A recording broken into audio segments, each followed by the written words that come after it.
Hey everybody, I don't know if you noticed, but something pretty significant happened for Xbox pilots recently. And it was the release by developers A2A Simulations of the Comanche 250.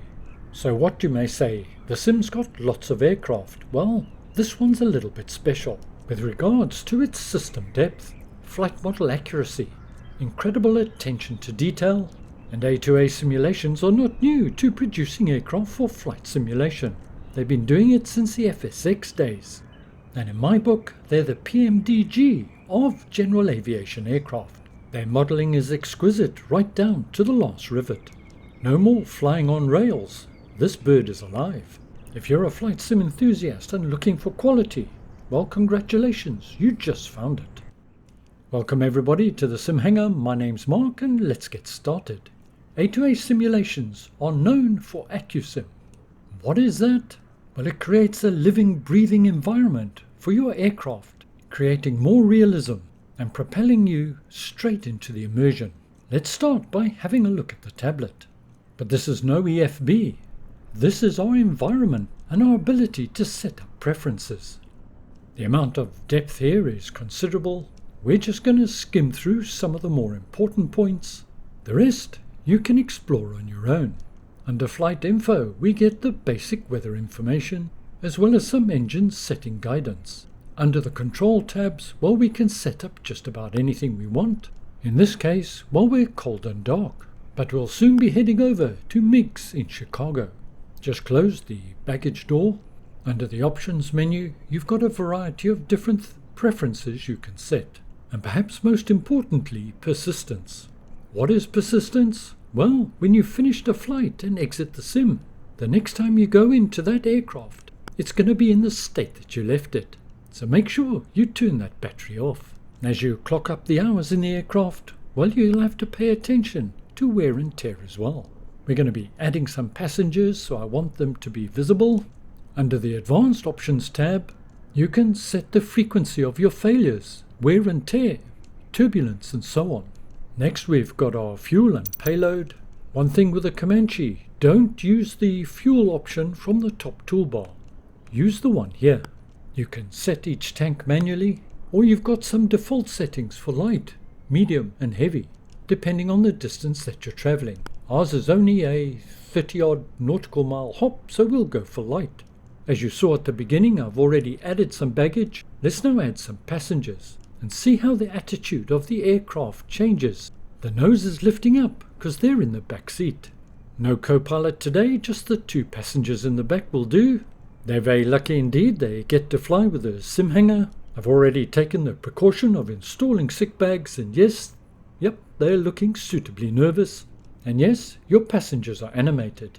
But note, if you opt for a co-pilot, well, it's the Asobo default. We're done here, let's move on to the Maintenance tab. And here you get your first indication of the amount of detail and depth involved in this simulation. You can inspect various aspects of your aircraft. You also get the option to fix anything that needs attention. You can add tip tanks, for example, for extended range. I'm not using them today. And right off the bat, you can choose whether your aircraft's new, used, or auction. Caution on the latter, it hasn't been maintained that well and is more prone to failures. But what we've covered so far is just the tip of the iceberg. We'll come back here later and get more detail.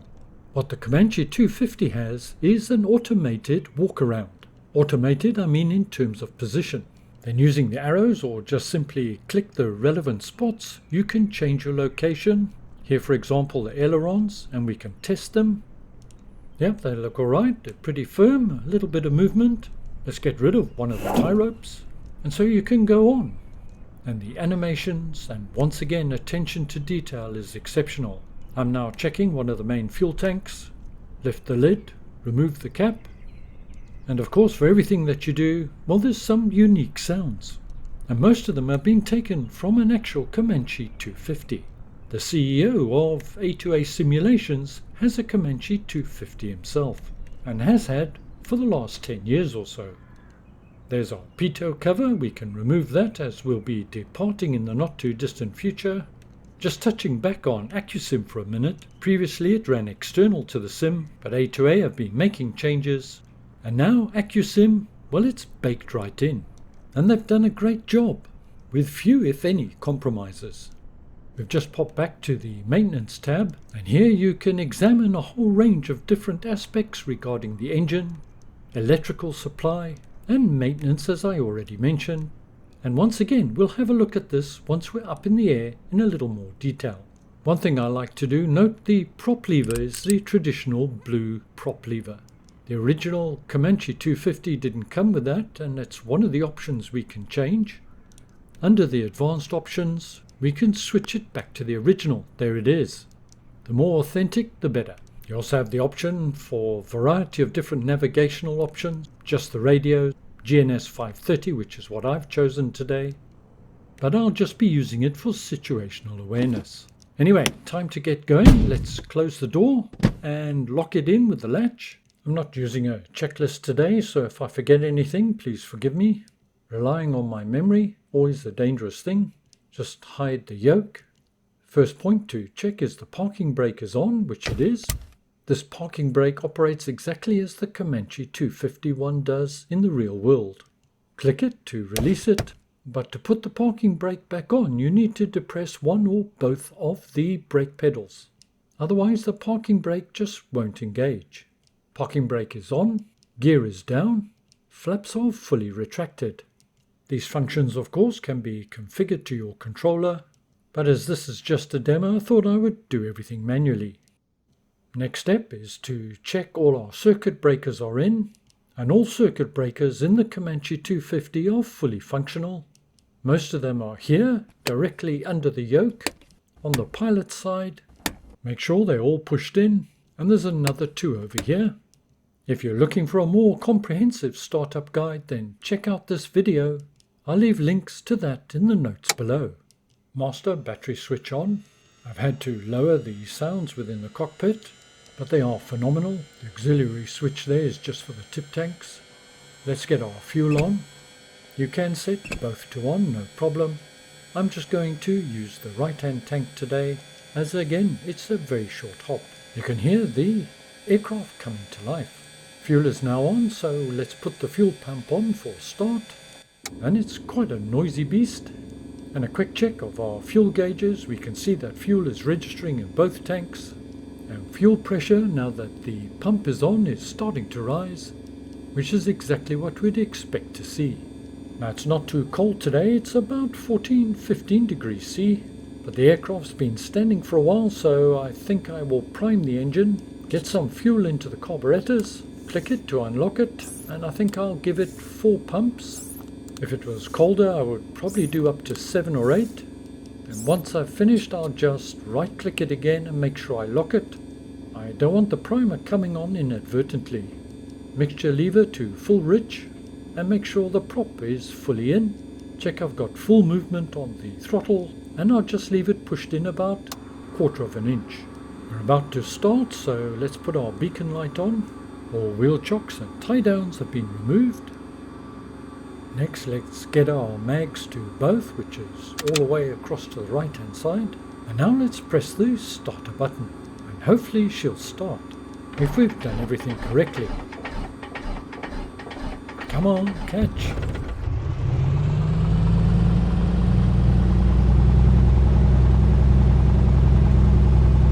The engine's cold, so just adjusting my throttle, I want to get the RPM to around about 1,000. We need a little bit of time to warm up, obviously, and because we're just idling at the moment, I don't want the spark plugs to foul up, pulling the mixture out slightly. Now, I don't know if you've noticed, but AccuSim is at play here. Take a look at the windows. Have you noticed they've started to fog up slightly? Perhaps a little bit of heavy breathing going on in the back there, maybe? But this is likely to happen in the real world as well. I think those passengers are well impressed with my startup procedure so far. But let's open one of the latch windows, let a little bit of fresh air in, that'll help clear. Now the Comanche is quite noisy, so let's put on some headphones, and we have the additional option to click here and put on noise cancellation. Keeps the noise levels reasonable. I think I'll open the other latch window as well for now. Let's continue with the startup procedure. Next, let's get the pitot heat on and our avionics on. And in the center of the instrument panel, you'll notice this here. This is the EDM 830, and it's an electronic engine monitor. A very detailed and comprehensive set of readbacks. We won't be dealing with it in great detail today, but extremely useful. Also, as I mentioned previously, you have the option of various navigational aids, including the GNS 530 that I'm using today. Our engine monitor is just indicating the oil pressure is still building. But that's okay, we still need to warm up a little bit. Cylinder head temperature is still not yet in the green. We'll just activate our Garmin unit quickly, although as I mentioned we're not using any flight plan today. This is purely a VFR flight, visual flight rules. We're going to be heading due east to Lake Michigan, then follow the coast south, passing downtown Chicago, with a planned landing at Merrill C. Meigs, runway 36. We don't have much wind around today, 2 to 3 knots, although we'll have to keep our eye on the clouds, some fairly low cloud, at about 2,500 feet. I'm planning to cruise at 3,500, weather permitting. Now turning on my radios. Comanche also has a transponder, of course, and for now I've set that to standby. Just about everything in the cockpit is fully functional, including the air vents, the ashtray, and a whole lot more besides. And again, due to AccuSim, the airflow into the cockpit is regulated and simulated. Pull the cockpit vents out during flight and you'll hear the roar of air coming in. This aircraft really is as real as it gets. And if you're wondering, I purchased this directly through the marketplace. The price is around about $50 US, so it is expensive. Cost me about £41, so it's certainly one of the more expensive purchases, but you get what you pay for in this instance, and it's value for money in my opinion. With the EDM gauge you can set it for readback of various things. I'm going to set it for gallons per hour, help me get my mixture right. And in the green circle you've got your manifold pressure and RPM. Perfect for setting your engine parameters with just a quick glance. Cylinder head temperature is now coming up on the green, so we should be good for taxi. Doors and seatbelts checked. Controls free and clear. Note the windscreens have now cleared up with the fresh air. I'm going to close one of the latch windows on the co-pilot side. Parking brake can now come off, and let's taxi to the runway. The Comanche taxis very nicely, slight adjustments to the throttle to control your airspeed and steer using the rudders.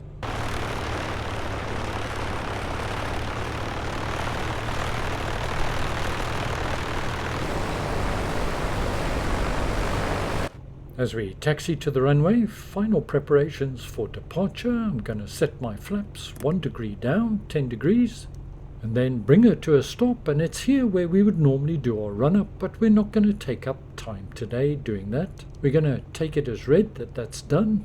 Everything's checked. Let's get on to the runway.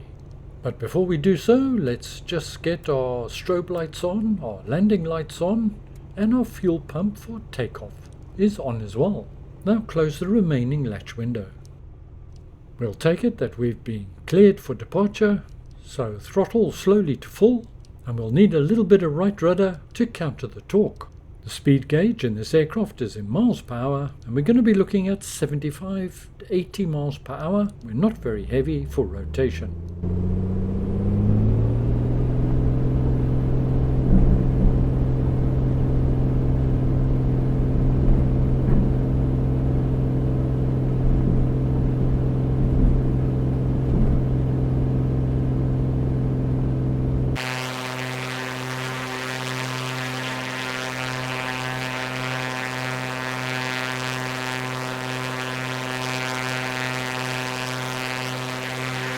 Remember, if you mistreat this aircraft, it's going to punish you. We're safely up and away and coming back on the prop, getting it out of the red, and for the initial climb I'm looking for about 2,400 RPM. I've tapped off on the throttle a little bit, and now 300 feet plus, flaps up. Speed 120 miles an hour and coming up on 2,000 feet. I've been holding runway heading, but now I'm going to turn towards the east, so that we head towards Lake Michigan. Fuel pump can now come off. climbing at about 900 feet per minute at the moment. The Comanche 250 is a surprisingly powerful aircraft, with a Lycoming 6-cylinder engine capable of pushing 250 horsepower. It has a range of nearly 900 miles and a ceiling of 20,000 feet. The engine monitor is showing us that this power setting we're going to use about 15 gallons per hour, gradually feeding in a little bit of trim to maintain my climb. You get the feeling this aircraft just wants to go and stick its nose up. A2A Simulations first produced the Comanche 250 for Flight Simulator X, or Flight Sim 10. That was back in 2015. It also made its appearance in Prepared. I liked it then, I like it even better now. I think this is one of their best implementations to date. I'd love to see the 180 and their Cessna 172 come to Microsoft Flight Simulator as well. 2,800 feet, but it looks like the cloud's going to catch us. I don't think we're going to be safe at 3,500 feet. I'd have to stick at 2,500 for this flight. The Comanche 250 has an autopilot, but chances are not as you know it. Once again, I'm not going to run into detail on the autopilot. If you're interested in how it operates, and it can track nav routes, etc., check out this video, and once again, links in the notes below. I'm just catching the base of the cloud, which is a little sloppy of me. I should have been more observant. And we'll now have to transition into a gradual descent back down to 2,500 feet so we can maintain visibility with the ground. As this is a VFR flight, I'm not cleared for IFR conditions. As you descend, keep an eye on your power settings. I'm already doing 160 miles an hour, and the Comanche will overspeed very quickly if you don't pay attention. 2,500 feet should give me the 500 feet clearance from the cloud base that I require. We've now completed our descent. We're at 2,500 or thereabouts. I'm going to engage the altitude hold. There we go, and also I'm going to put on the heading hold as well. We're at 150 miles an hour, which is quite comfortable at this altitude for the Comanche 250, and we're not far from Lake Michigan. As you can see, to conserve fuel, I've pulled the prop back to 2,100 RPM and tapped off on the throttle as well. Keep your eye on the engine monitor. I've now pushed the mixture full rich, and fuel consumption is climbing to over 12 gallons per hour at this setting. If I do the same for my throttle, once again the fuel consumption goes up. So finding the right balance between fuel consumption and distance required to travel is something pilots pay a lot of attention to in the real world. Fuel is not inexpensive. I'm now leaning the engine by pulling the mixture lever out. The gallons per hour, the amount of fuel being consumed, is reducing, but I need to be cautious I don't lean it too much, or I'll starve the cylinders of fuel. The recommended way of setting this is pull it back until the engine starts to cough slightly, and then push it forward 50 to 100. But pulling up our tablet again, going to the maintenance tab, we can demonstrate this. And it really does show the degree of complexity and modeling that has gone into this. Let's head over to the Engine Analyzer tab, and this provides us a graphical representation of each of the 6 pistons and the fuel flow, which is currently shown in orange. First of all, let's push the mixture all the way forward, so that would be full rich, and that's not something you always want to do, particularly at higher altitudes, as it effectively reduces power. You can see the orange has turned a fairly dark color. Now watch the color change as we pull the mixture out. We've now gone to orange, and now we're coming into the green. The green is very lean indeed, and we can see that the various different cylinders are affected differently by the mixture setting. Too lean again and we'll lose power, and most importantly efficiency. Pushing it back in, getting it to amber, and you want to find yourself somewhere between the green and the amber for best performance. There's also a tab where you can look at the electrical system and the charging rate and so on. You can learn a lot from flying this aircraft and playing about with the various settings and watching the graphical representations of what's actually happening to the engine. Now Scott, the head honcho of A2A Simulations, did a video explaining this a whole lot better than I can. Link in the notes below. We're now approaching Lake Michigan. We're not far away from Chicago now. That's our trim wheel there. I'm not sure what magic A2A have done, but this aircraft seems to trim a whole lot better than most. Another facet that is very well done in this aircraft is the night lighting. Just change the time quickly and we'll put on some lights and you'll be able to judge for yourself. And whilst I do that, the other point I want to raise is, have you noticed how good the performance is? I'm on the Xbox Series X. I have quite a lot of add-ons for the Xbox. This is a fairly complex aircraft, but performance has been absolutely excellent. I can't measure the FPS, but I know a lot of PC users would be very happy with this level of performance. It really is just butter smooth. We're now over Lake Michigan, flying along the coast heading south, and we've started a gradual descent to 1,500 feet. There's downtown Chicago to our right, and Mixfield is just beyond that. Almost down to our 1,500 feet, and we're hand flying it now, far more enjoyable, and I'm just going to reposition myself so I'm ready to enter the downwind leg for runway 36.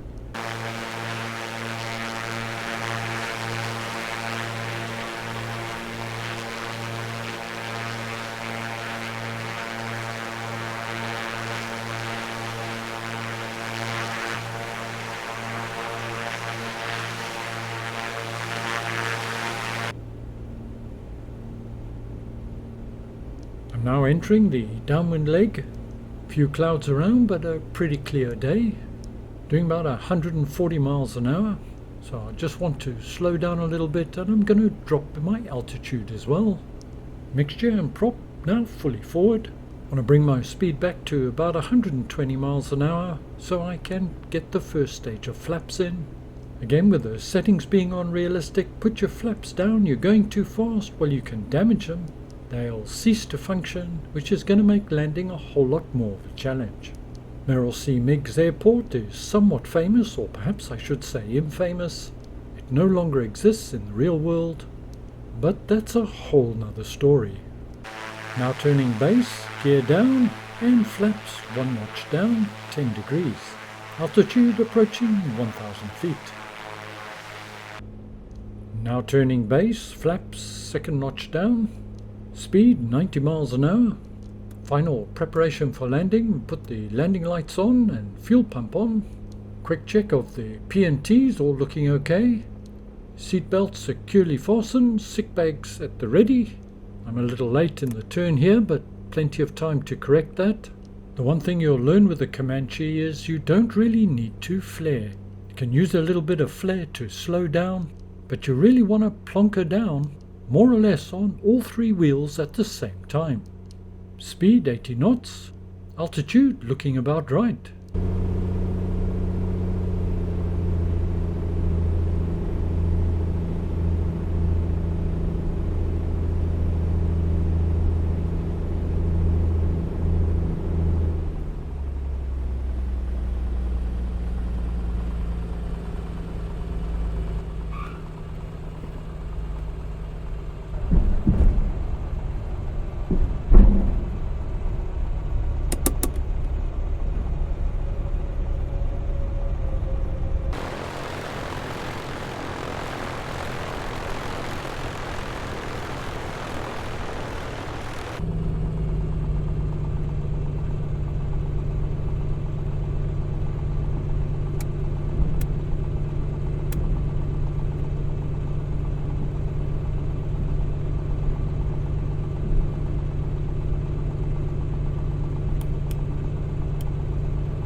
Well, all I can say is she's been an absolute pleasure to fly.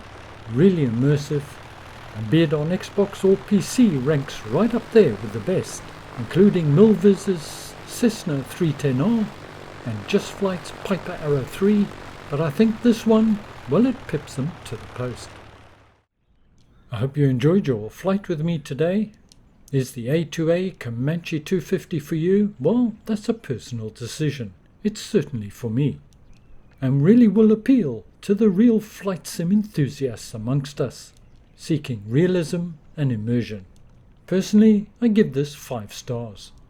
And of course, I haven't been able to show you everything in this video. There's a whole lot more available with this aircraft. Anyway, I hope you found it useful, informative and enjoyable. As always, thank you very much for joining me. Stay well, look after yourselves, and I'll see you all again very soon. And ciao for now.